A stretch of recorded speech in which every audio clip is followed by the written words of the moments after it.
Hello and welcome to another session of Freelance 101 Academy. And this session, very particularly, I will recommend that you watch it on your laptop or computer because a lot of these slides are very text heavy and the text is small.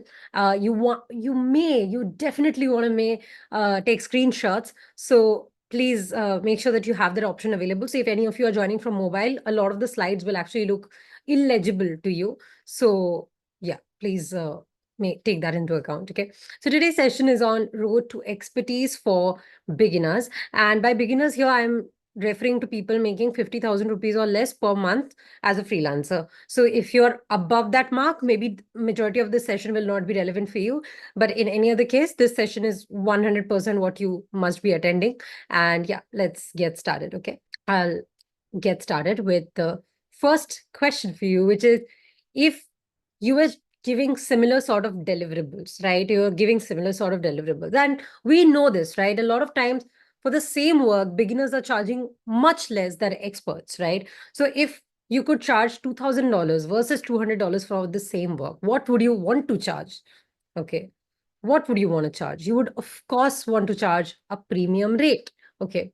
A lot of times people think that uh, beginners are doing something entirely different from experts, but at the base level, the deliverables remain the same. So what changes? What is different that clients are paying 5x or 10x what they can pay an intern or a beginner?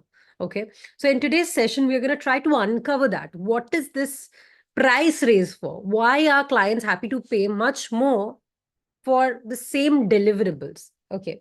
The first reason is, of course, that the deliverable is exactly not the same thing. The 6 post designed by a beginner is entirely different from 6 post of an expert. Or a beginner writer writes very differently from an expert writer who knows SEO and research. Okay.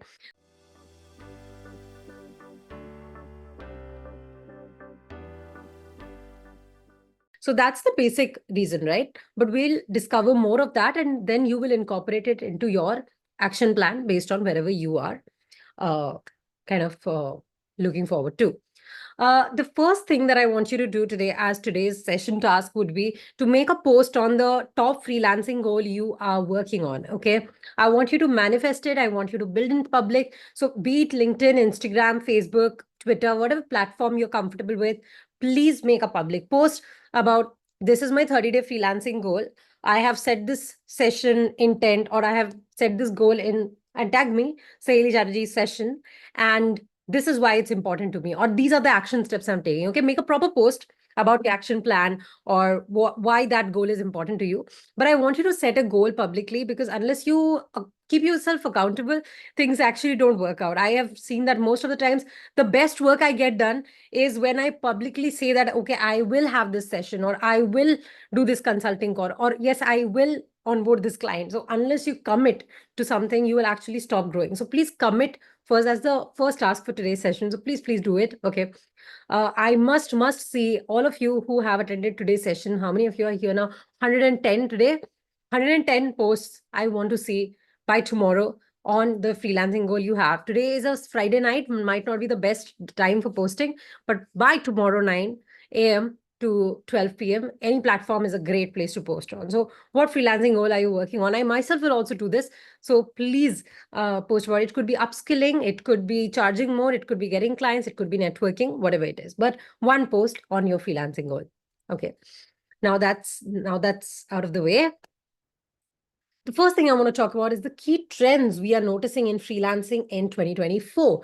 Because if you want to be an expert this year, you need to know which are the things people are actually interested to learn about, or what are the things people are actually looking forward to learn. Okay.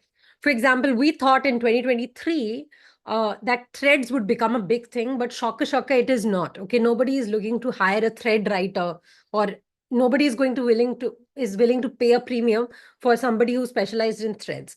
But you can't say the same for Twitter or LinkedIn, right? So we need to know what are the key trends where money is flowing, because if we don't know that, we cannot capitalize on the market. Okay. So first thing that I think you should know is a major trend now is, of course, AI and automations, integration of automations within business tools. Okay. You will probably be using AI. Okay. In fact, there's a very recent update to ChatGPT OpenAI O1, I think it's called. And it's become really, really good at coding and other things. It's not very good at writing and basic stuff. Okay, there's not much of a difference there.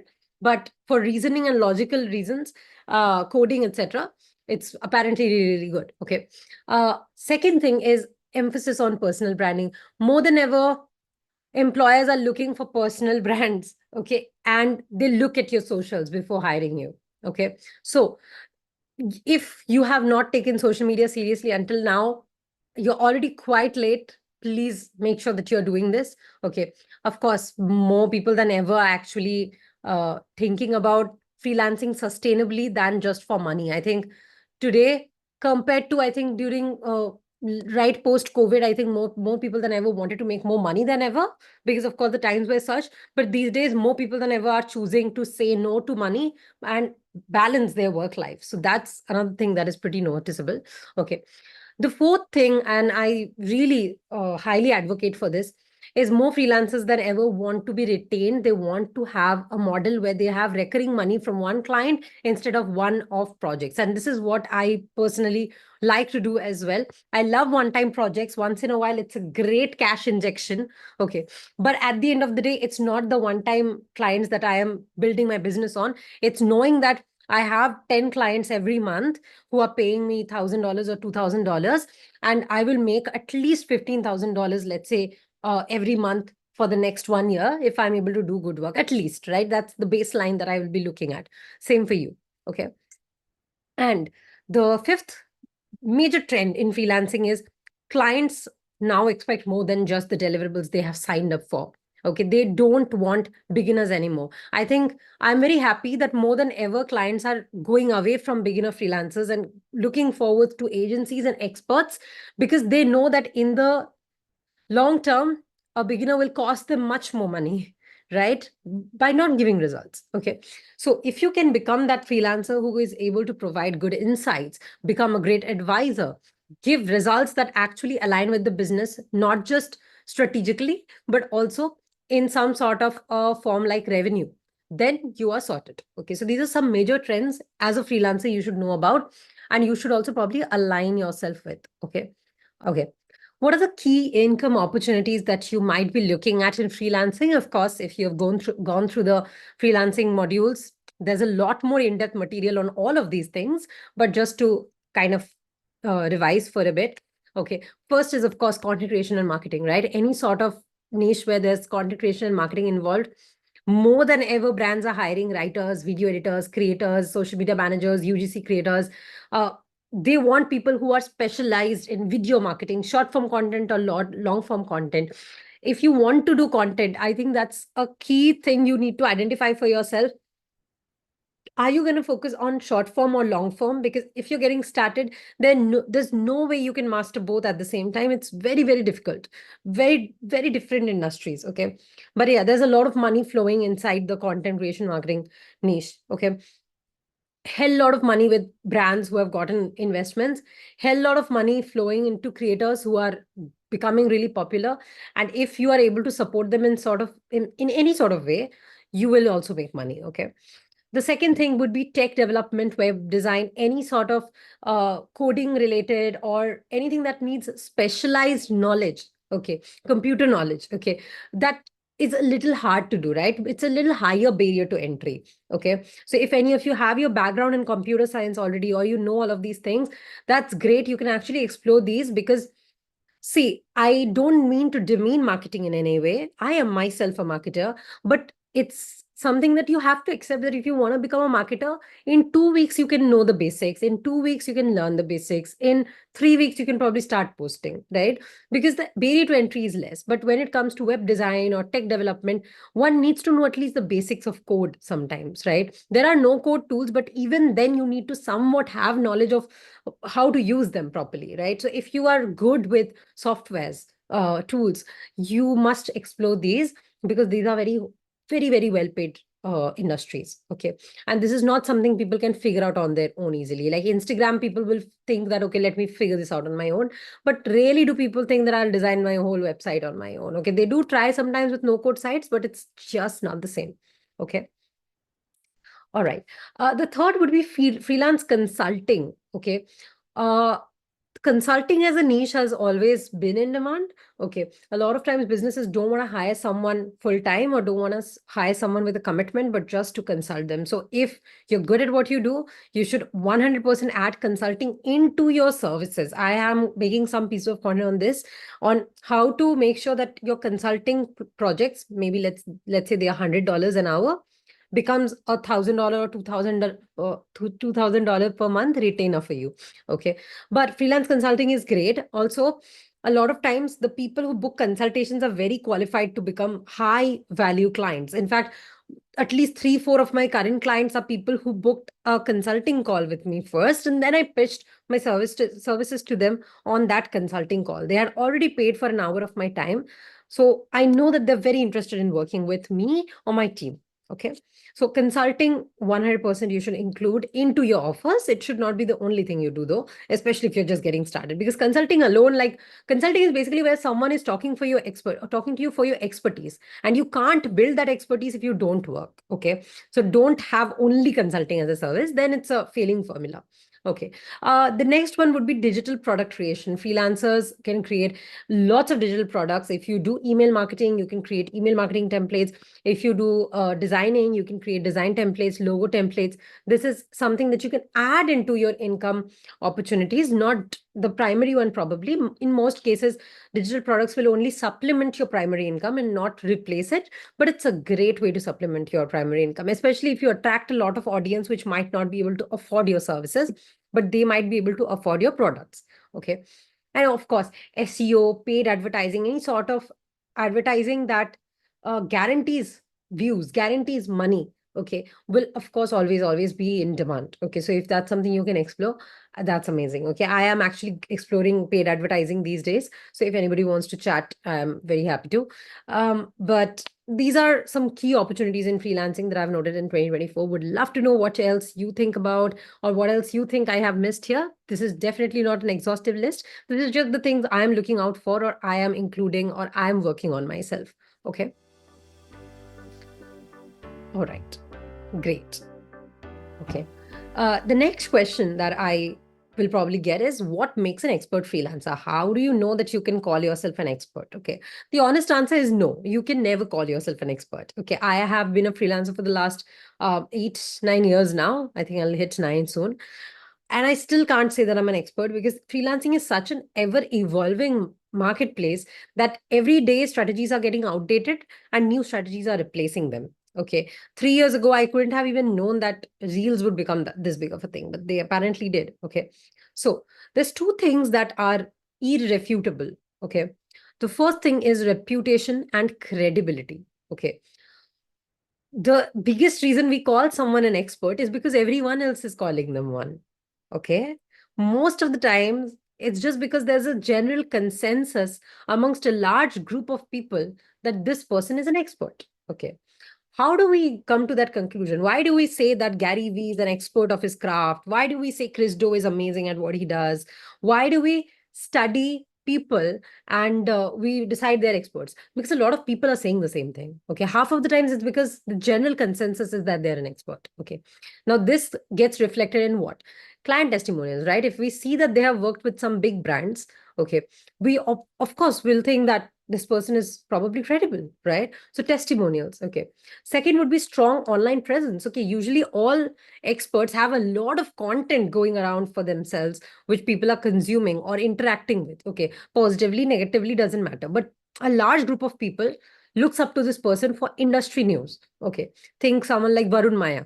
Okay. Varun Maya makes a lot of content on AI and a lot of things. Now, he does not have any in-depth tutorials, I guess, on AI or anything, but he consistently comments on the latest updates all the time, and he's very good at what he does also. So definitely check out his content. But strong online presence is the reason that we think, okay, this person must be an expert of what they're talking about. Okay.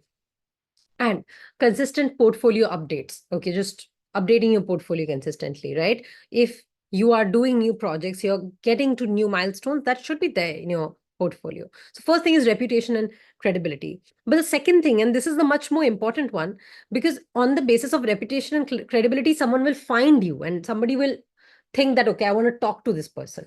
Okay. But when they actually talk to you, the thing that makes you come across as an expert is financial and business acumen. Okay. And this is the part that I feel is the most difficult. Developing business acumen is extremely difficult. It's extremely hard. Okay. There's so 95% of businesses are not even able to make money. Okay. So let's just say that more people, they think that they have business acumen than actually do. And you as a freelancer, your odds are very bad. Right? You have to figure out whether your client's business is even worth it, that you will be able to support them with your services. Okay. And there's a case that I really want to talk about, but then I can't because this group of people is so large. But maybe 1 or 2 years later, when I'm not working with the client anymore, I would do that. But let's just say, when a client does not have their business basics at a place that that makes them inspiring, or that makes the brand worth looking up to, it's very hard for you to support them as a marketer. Okay. In this case, the example that I can give is, let's say your client comes to you and says that they have started a motivational brand page. Okay. And they want to be a speaker. Okay. But the client is an absolute asshole. They treat their family like shit.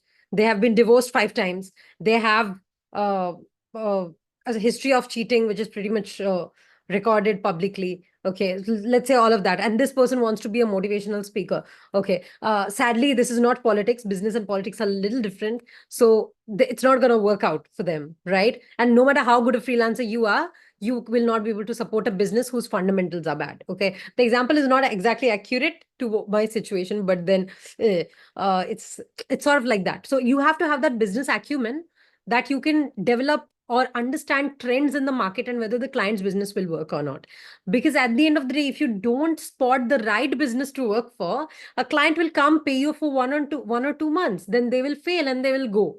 Okay. And then, faster than you have a portfolio of clients with whom you worked for 1 to 2 months who were not successful, and everyone will be afraid to work with you after that, that this person is not able to make anyone successful. Okay. So you have to somewhere have the acumen key, the person you're working for, are they even worth it or not? Okay. And this comes with a lot of experience. This is the part that actually makes an expert. Okay. But some things that might help would be, of course, pricing your services. Okay. uh, but also understanding human psychology in various markets. I will recommend you some resources for this, and actually making money for your clients. Okay.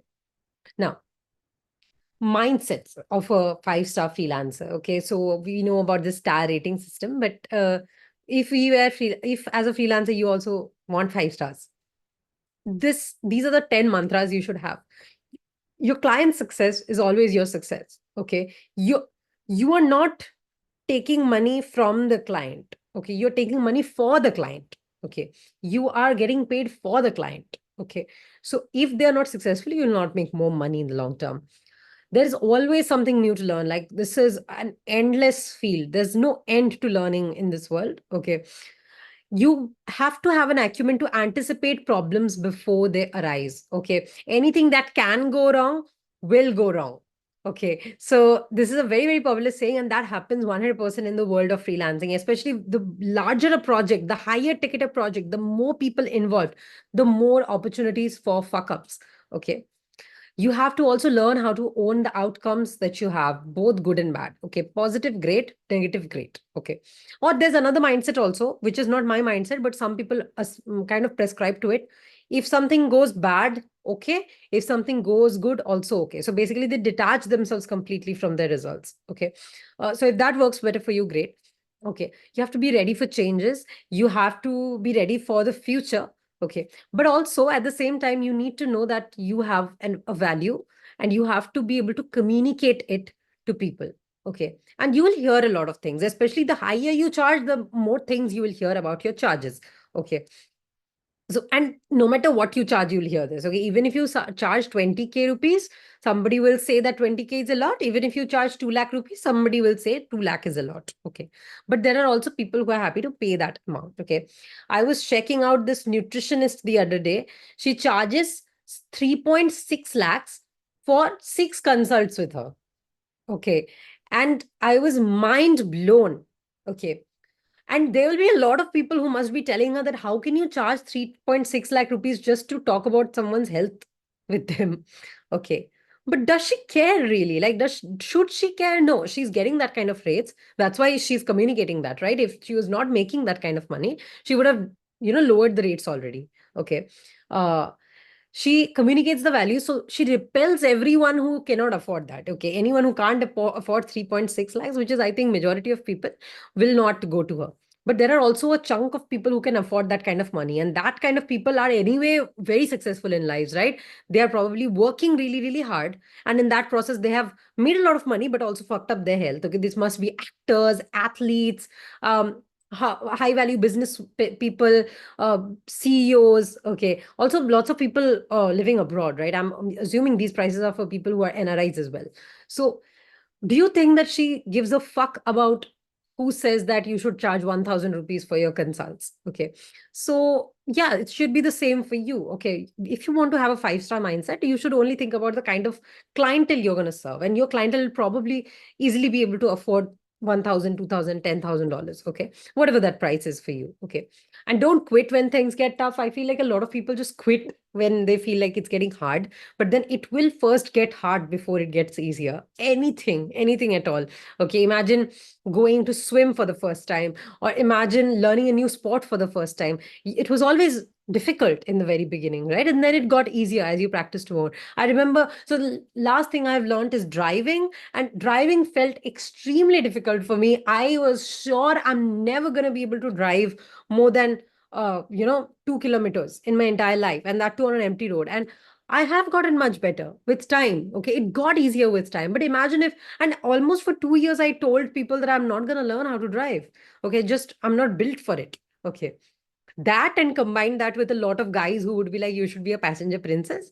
Okay, and in my life, I would have never learned driving, but thankfully I did, and it's changed my life. Okay, same for freelancing. It's also a skill. Okay, so it first gets hard before it gets easier. Okay. Uh, Communication, of course, and good is not enough. You have to strive for excellence. Okay. My mental health comes in my way to do freelancing. I find myself in a loop. My mental health doesn't support me, so I can't hustle and work dedicatedly every day. I actually have a lot of opinions on this, so I can't hustle and work dedicatedly every day, and as a result, I don't earn much, which uh, so your mental health should not be directly affected by how much money you make. Okay. If that's the statement you're making, that's a little bit of a problem. You should speak to someone who's an expert in mental health itself. But I feel like your value or your mental value should not be associated with the bank account balance you have. Mental health should be, in my opinion, it should be about how the other factors are there in your life, which is your physical health, your family, your loved ones. I feel like those things should contribute to your mental health. Okay. But I understand that sometimes, especially if you are from a family where money is the only source of problems, or you have money as a major source of your problem, wherever it is. Okay. Uh, it might get hard. Okay. I understand that. But you have to detach the two. I mean, yeah, unless it's a major thing. Okay, I have learned to do that because previously I used to be very attached to it too. But slowly you have to disconnect your personal self-worth with your account balance, because that's not it. Like, even if you make 0 rupees, you're still valuable, and you could be making lakhs and you'll still not feel sense of worth unless you yourself teach that to yourself. Okay, so yeah, I think that's going to be my personal advice. Anyway, we're going to talk a little bit about researching market demand, because if you want to be an expert, you need to understand how various markets operate and how you can contribute to that market. Okay. So there are three ways I suggest to do research. Okay. And the last one's my favorite. Okay.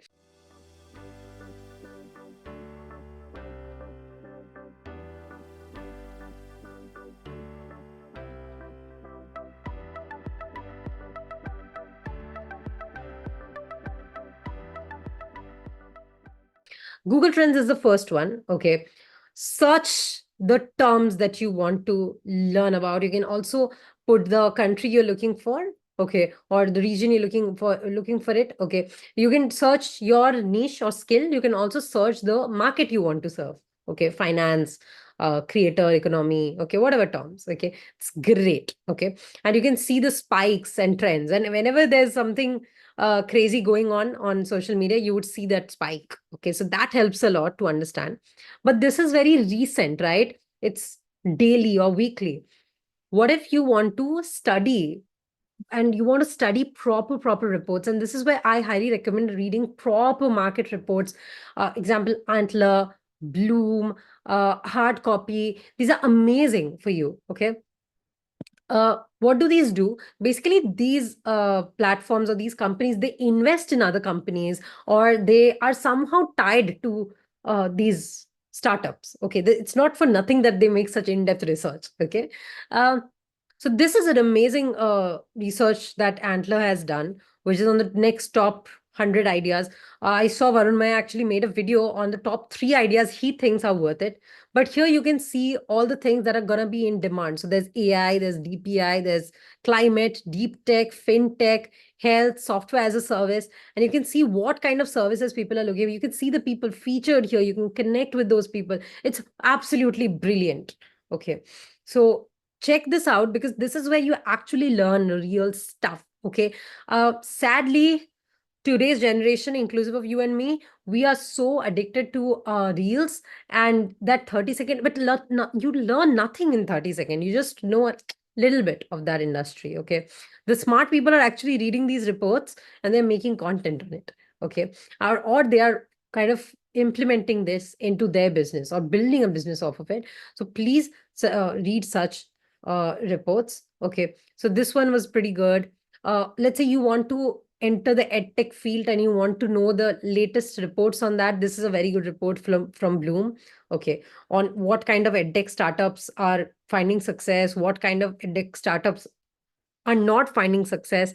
There's a very beautiful graphic here on various edtechs, which age group they cater to, who pays for it usually, right? So you can actually use this to pitch to brands so that you get clarity on what kind of businesses you want to work for. Okay.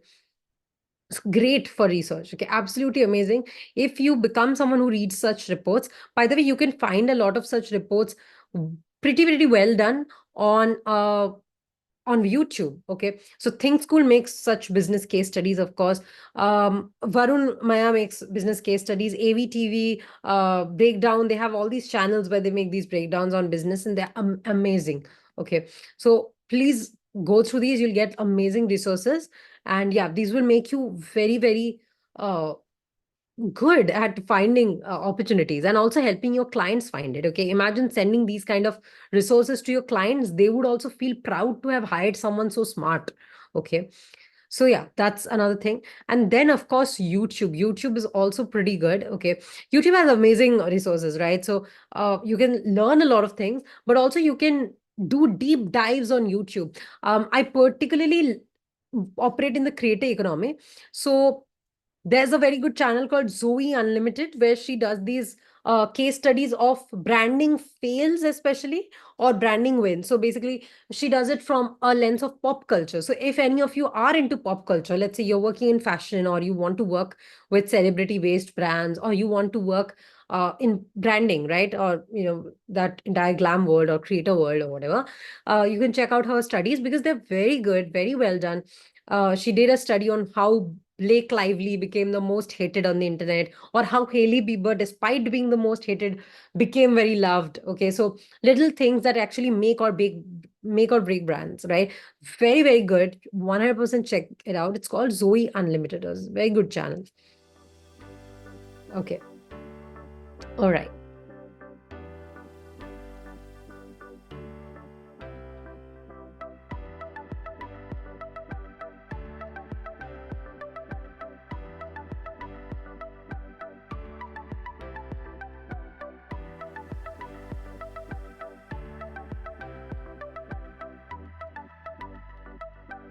Okay, the next thing that you should do, going from beginner to expert, is you should understand that you can have 3 tier systems to set your rates. Okay. So let's say as a beginner, you would be only able to do these three things. I've taken the LinkedIn writing example. For you, it can be a little different. Okay. So three types of deliverables, ekdam basic, $200 per month. Fine. If you have learned more, if you can offer more and you can do much better than that, you can add strategy, $750 a month. And if you can kind of combine that with campaigns and audits and analytics and performance tracking, you can charge $1,500 per month. Okay. So have this in your site that this is the system I'm going to use and this is how I'm going to want to charge. Okay. Beginner, intermediate, expert. Okay. Now my next question is, of course, how do you go from beginner to expert? Okay. And this you will not find anywhere else online. So please take a screenshot of it, especially if you are at any three of these levels. You would find this immensely helpful. So when do you say that you're an expert? When you have done all of this. Okay. So as a beginner, you'll do mainly three things. Okay. You'll do basic skill acquisition, right? So you know the foundational concepts. Okay. So I'm taking the example of uh, Instagram content creation here, but it can be any freelance skill. Okay. So if you're a beginner in Instagram services, basic is basically you'll know how to post, what is a carousel, what is a reel. Okay. You'll follow tutorials, you'll follow templates, you'll follow them to do the edits. Okay. And you'll just get it done. Okay. Basic skill acquisition done, out of the way. Okay. Doesn't take much time. Okay. Then there's skill refinement. Okay. You learn things once you start doing it. You'll make your first post, then you'll realize that, oh shit, I did this mistake with editing. After you post, you'll see no likes. You'll understand, okay, I need to network with people. Only then I will be able to get more eyeballs.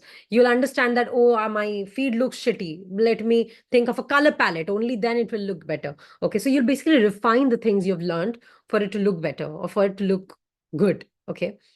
Then, of course, there's expertise, right? Once you know the basics and you're good, okay at it. Okay, now you want to know how to improve that. So this is where you're probably going to master tools. Okay, you're going to have a particular workflow maybe for yourself or your clients on Notion that only you follow and you have built through your experience. Okay, this will be so unique because everyone has a very different experience.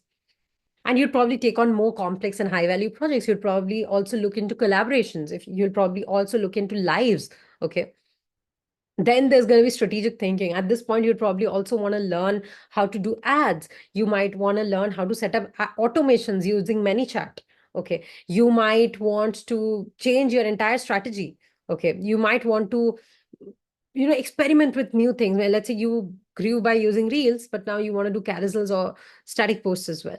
Okay. And then, of course, there's the expert level where you, with so much of experience that you have learned, now you are able to innovate and create unique methods. You have your own personal opinions on everything that you see online. Okay. And that is going to make you stand apart. You'd have your own personal opinions based on the things you have seen in your experience. Okay. So whatever the market will be saying, you'll be able to speak for or against it. Okay. And this is where your reputation grows as an expert. Okay. Most of the people who grow as experts, they do this. Okay. They have their own opinions that they stand by. Okay. This is something I've spoken about a lot of times. There are some people who believe in their ideology so hard that it's easy for people to follow them as a cult leader. Okay. So let me take an example. So there's a chunk of people who believe that uh, short form is okay, but long form is the way to go. Okay. And there's a lot of people who also believe that that's not true. So let's focus only on short form. Okay. Whatever, group you fall into, you need to be able to support your point of view. Okay. A lot of people believe that Instagram is an absolute waste of time and LinkedIn is the way to go and vice versa. So how do you support that? So basically you need to be able to stand by your thoughts. You need to be able to stand by your opinions. Okay. Yeah, so this is where I think the best way to explore this is to actually see what other people are saying. And if you were a part of that conversation, what would you have said? Okay. So for example, these days, a lot of people are receiving a lot of backlash for that perfect routine thing because a lot of times those perfect routines don't take into account a lot of regular struggles of people, like having to cook or having to handle a family or having little general chores that are hard, okay, for people to get out of the way just like that, okay. So different people's lives look different. So people are giving a lot of backlash to it because that's so perfect. Nobody can have that kind of perfect thing, right? So it's extremely, extremely difficult to stand out if you don't have strong thoughts. But don't be worried about it because your strong thoughts will always make you stand out, right? Some cases where we have seen this go wrong is definitely in the Bombay Shaving Company case, if you guys have followed it a couple of years ago, or the Narayan Murthy case where they strongly believed in very long working hours, and the youth is generally not happy with that kind of mindset. Okay. So yeah, that is some example, but then these people actually believe it and they stand for it. Okay. So imagine somebody who actually believes in working 16 hours a day or does that, okay, then saying that you should only work 4 hours a day. Now that would be inauthentic. Okay. Now you can agree or disagree with that kind of a lifestyle, but that is who they are. So similarly, what are you? What is the things you stand for? And how does that make you a great person, or how does that make you a better person in your field? Okay. Can you logically support that? If yes, great. Okay. There's something that I've also built further for you, which I call the client value pyramid. Okay. Depending on what kind of rates you're charging, and if you want to go from $200 to $10,000, you have to understand how this entire pyramid functions. And please take a screenshot of this. This also is something you will not find online anywhere. I have made this myself. So pretty much sure that you would not be able to find this anywhere else. So please, please take a screenshot.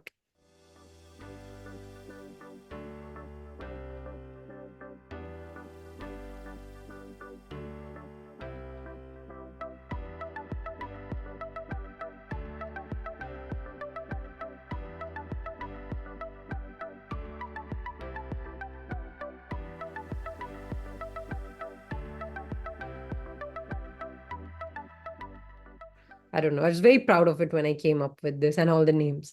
So foundational value. So let's go from bottom. Foundational value is basically what you offer to a client at the basic level, or when you're charging very low, or when you're a beginner. This is where you're just doing the basic stuff. Okay. So this is where your client has asked you to make a social media post. You have made the social media post as per their recommendation. Okay. What is coming ahead?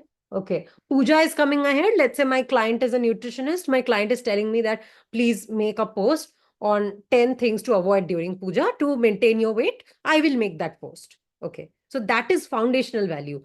I am giving a value, but basically here I don't need to think anything. I will get the instruction, I will do it. Okay. This is where you get paid the least because you're not doing any thinking, you're not doing any strategic work. Okay. Second is enhanced value.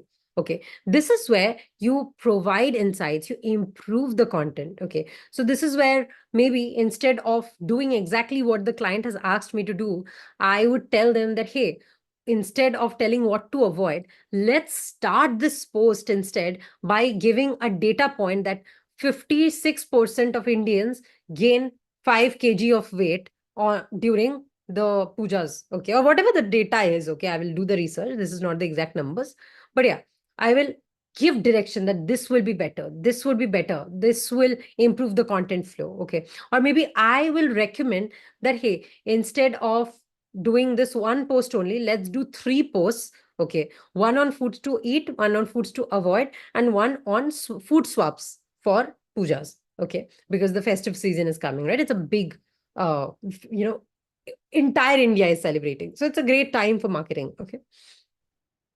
On the lines of that, if you guys are looking for new clients, now is a great time to post about why clients who want to nail their marketing during the festive season should hire you right now. Because if your client needs content or needs great marketing during festive season, they have to hire you now because otherwise it's going to be late. Okay. It's already almost here.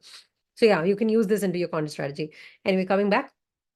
So that is enhanced value. You get the guidance, but then you improve it using your thinking or using your strategies. Okay. The third step of value in a client value pyramid is where you have a lot of strategic improvements that you suggest for the client. Okay. This is where you review the entire client's account. Okay. You see that they are making such advice videos. Let's say I'm taking the nutritionist example only. It's easier and it stays in the flow.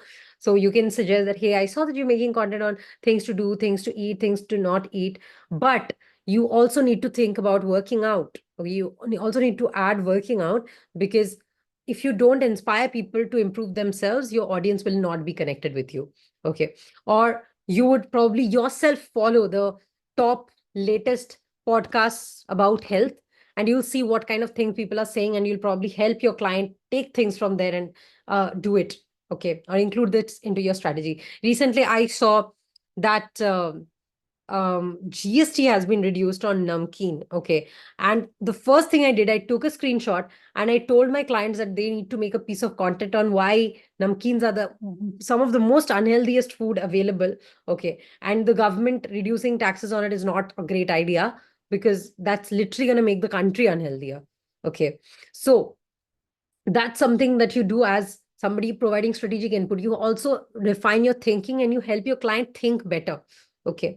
So here you actually develop a lot as a person, because if you're working with a nutritionist, you do get to know a lot about nutrition. You're working in finance, you know, and you learn a lot about finance. Okay.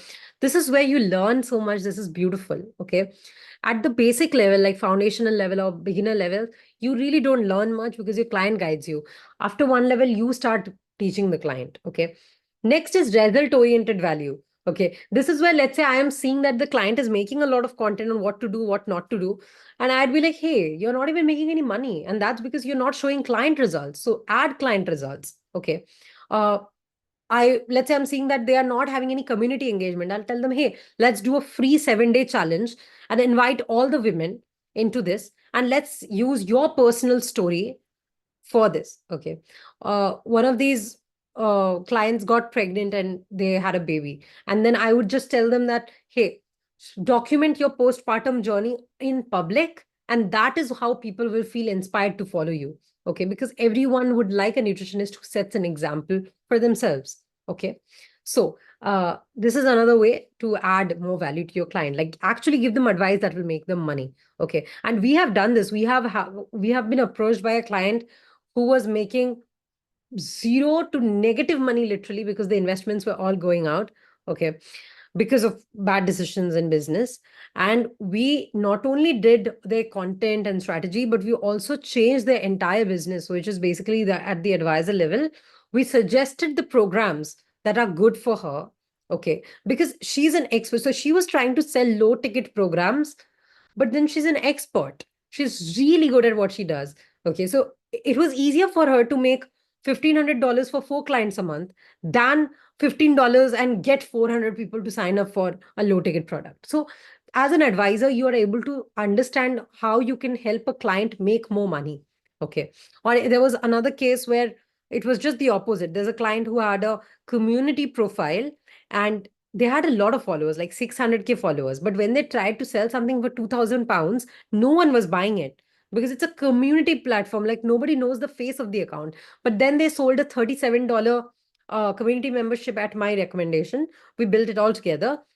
And then the community membership, we got a lot of signups for. I think there was a recurring sale of almost $35,000 per month. So basically, these members will pay every month $37, and so the annual revenue projection itself became £400, $400 or £400. I'm forgetting exactly, but yeah, it was a very big number, and that is if we don't even get a new client anymore.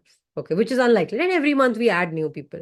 So that is what happens when you become an advisor. But this takes time. This is where you actually have that acumen I talked about, that you are able to suggest things that will actually work, okay, for a business. Okay. And that takes a lot of watching Shark Tank and breakdowns. Okay. But best of luck. All of you have to believe that you are smart enough to do that. Most people don't even think that they can do it. You will 100% fail. It's not like you will suggest something to other client will do it and boom, boom. It's not a movie that there's one thing and that changes the life of the protagonist. It doesn't work that way. You try a lot of things, some things hit, some things miss, but unless you try lots of things, you will not know this. Okay. Highly recommend take the screenshot of this. Please use this. This will really, really help you in identifying which stage you are at client servicing. Okay. Now, question for everyone. I hope, yes, it's definitely inspired from the Maslow's hierarchy. Okay. But Maslow's hierarchy is a very different concept altogether. I just took the pyramid design. Okay. Anyway, please take a screenshot and now tell me, as a service provider, which level are you providing your service at? Is it foundational value? Is it advisor? Is it up till strategic input you are confident in giving? Is it only till enhanced value? Where are you at? Can you please tell me in the chat, which level are you at?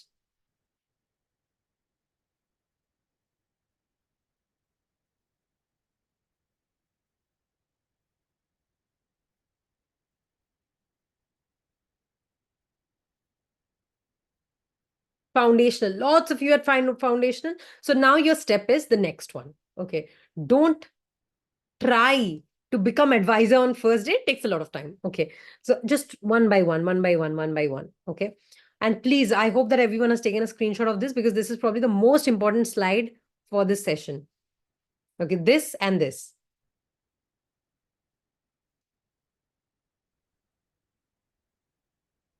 Great. Now it's going to get a bit easier. Of course, you're going to focus on personal branding. Okay.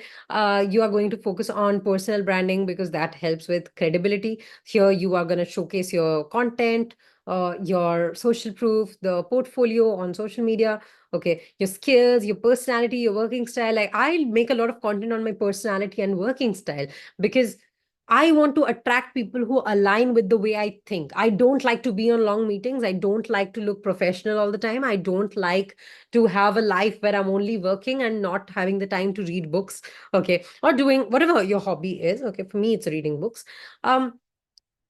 Please make sure that your personal brand is very visible in your content. And if you want more content on this, you can check out the personal brand related sessions within the academy. And very specifically, you can check out LinkedIn Masterclass or Instagram Masterclass if you want to master a certain platform. Okay. Of course, personal branding will also help you charge premium rates.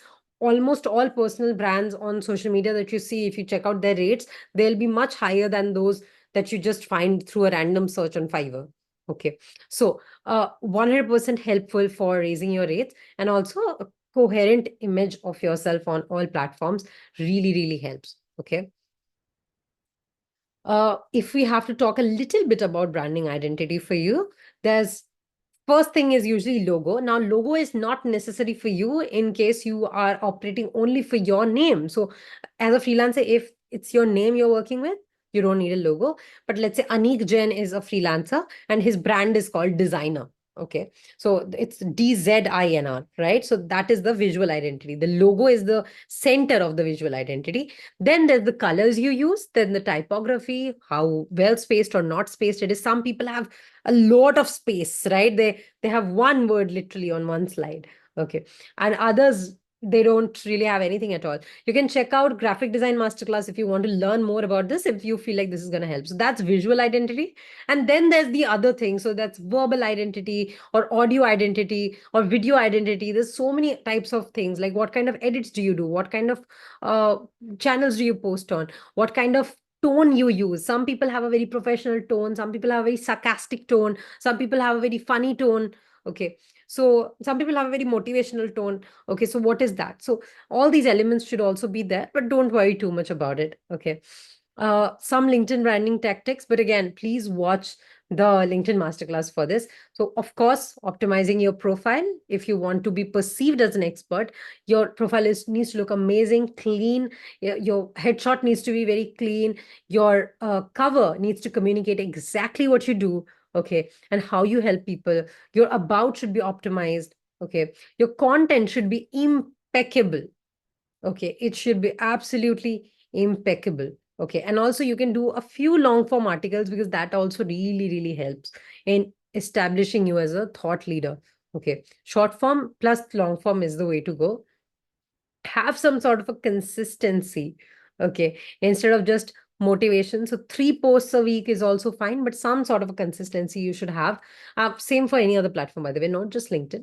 And then monitoring your strategy. What is working? What is not working? What is data saying? Because data doesn't lie. Data does not have any emotions. Okay. Instagram, if that's the platform you're using, and I'm only specifically talking about these two because these are the ones I'm focusing on right now. Of course, same thing, needs to look clean, needs to have amazing highlights, needs to be very clear with what you do. Okay. Great brand identity, right? In Instagram, it's even more important that you have some colors that you stick to, or tone that you have. For example, if you see this feed, there's a very calm vibe to it, a very cool vibe to it. Okay. On this one, you can see that mostly the speaker is talking directly to the camera. So this is more authoritative. So there's a vibe that people catch on much more on Instagram than on LinkedIn. Okay. And Instagram features are amazing. I would say stories is very underutilized. You should be doing stories.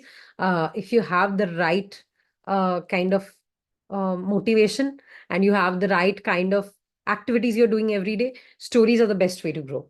Okay. And of course, some examples would be these profiles. You can check out Nana's profile. You can check Dave's profile. You can check out, just look at this. I helps this brand, this kind of brands do this, and this is the CTA. And a great cover, your brand, my email, more revenue. Okay. And even if you don't have these numbers, it's fine. Okay. Just skip this one then. That's fine. Not a problem. Okay. Okay. Uh, your content that taps into your life, things that you've tried or things you've worked with.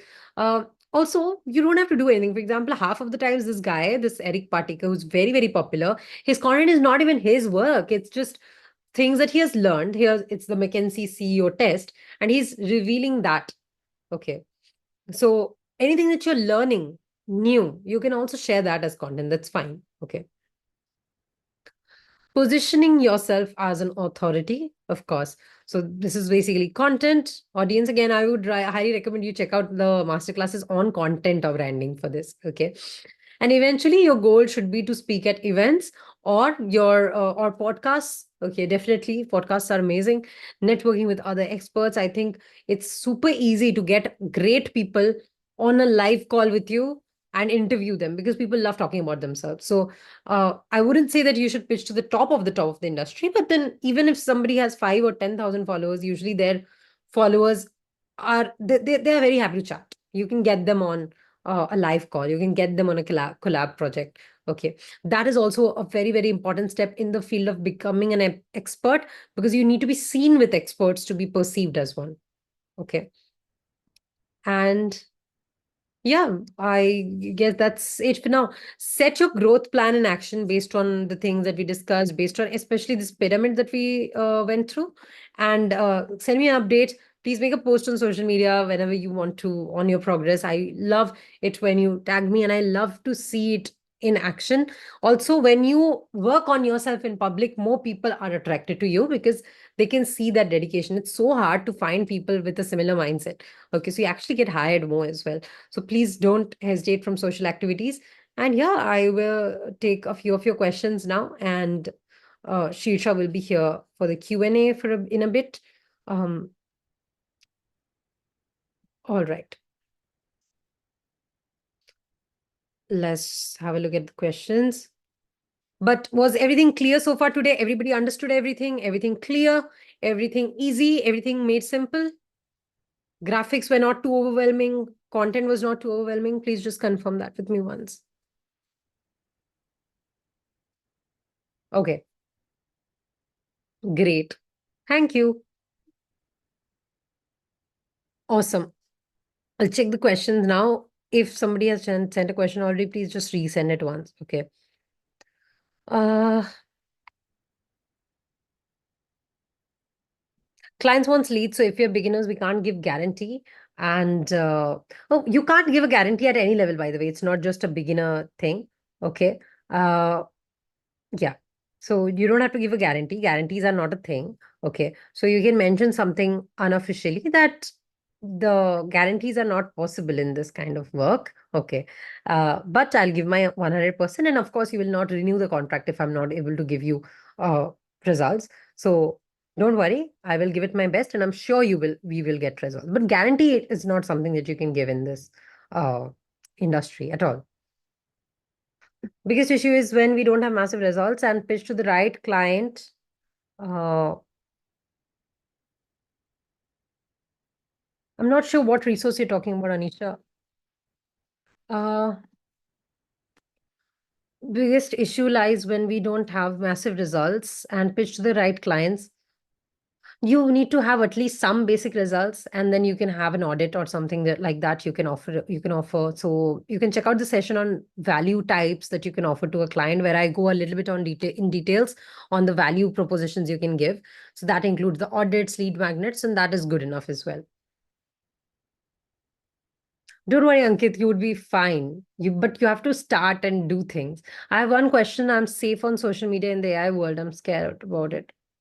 It's fine. Don't worry about it. Anyone can use anyone's picture. I think that's just something you have to get over. As a beginner social media marketer, I'm not in a position to outsource certain tasks. Okay, that's fine. So can I pitch to client without email marketing? Yeah, yeah. Social media marketers don't necessarily need to do email marketing. Uh,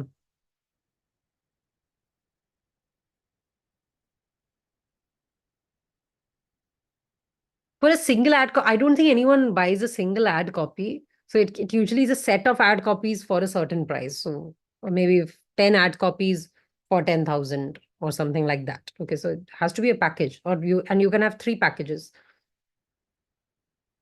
Uh, Best place to find international guys anywhere. Instagram, LinkedIn, Facebook, in fact, is also pretty good. Uh, there's quite a few sessions on pitch templates and networking DMs and all of those things, Anisha. So you can check out the stuff that I have already made. Uh,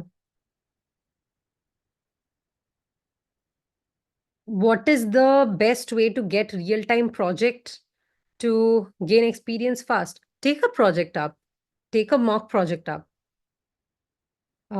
Imagine that you were the brand designer for 82 Degree East. So you can try to do their strategy, redo their strategy. How can Deepika Padukone be successful again? Okay. How can she use, she just had a baby. So how can that be used for brand building if you can make a strategy around that? That's helpful. Okay. Or whatever is your niche. How do you do research for high profile clients? So for high profile clients, that is clients whose industry needs a lot of materials. I usually ask them directly uh, that, hey, please send me your materials, or please send me the groups that I should be joining to learn, or which are the materials that you have already created. Most of the time they would have written an ebook, or they would have some resources that they already have created. So that is usually how I do it. So yeah.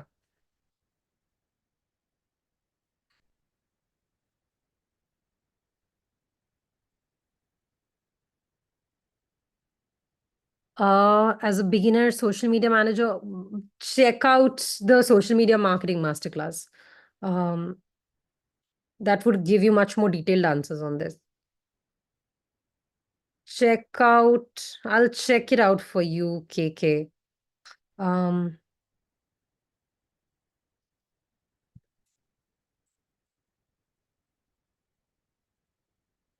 Do newsletters work for product-based businesses? Uh, yeah, I think honestly, I don't have a lot of experience in product-based businesses to give you an answer on that, very honestly speaking. So you can probably message a few product-based business owners and check with them. Actually, that would be a great way to start networking as well. And you can ask them that, hey, have you tried out newsletter as a strategy? And if they are saying yes, great. Ask them how it went for them. If they are saying no, then also is fine. Okay. But then you can pitch that, hey, I'll help you out with it. And yeah, I think that's a great way to get started.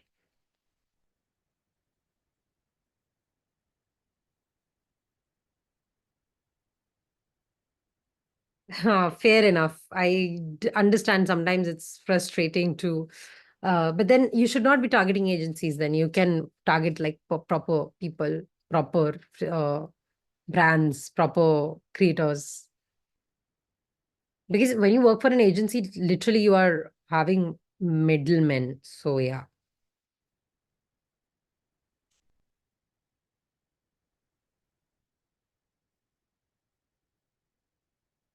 Market research resources, I will ask probably Neha to make a proper post on it on the group itself. But yeah, the ones that I recommended, basically, I like them quite a lot.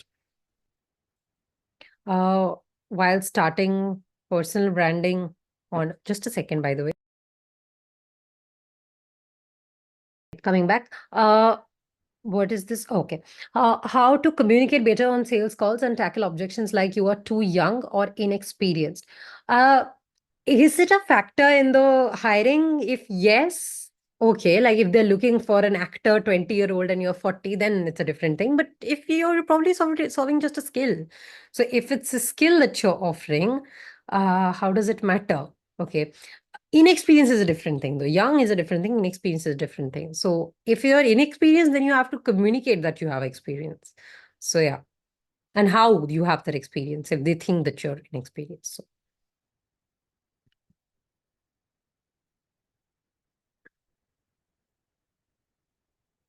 I think you can promise an average. So, for example, in most industries, I would say results are visible in 2 to 3 months.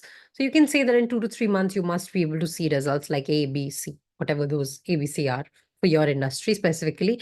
In our industry, for example, we would say in 2 to 3 months, you would see consistent growth. In 2 to 3 months, you would see consistent. Uh, you would see DMs, of course. For collaborations, you will see brands wanting to work with you. So those are the things we can promise. Okay.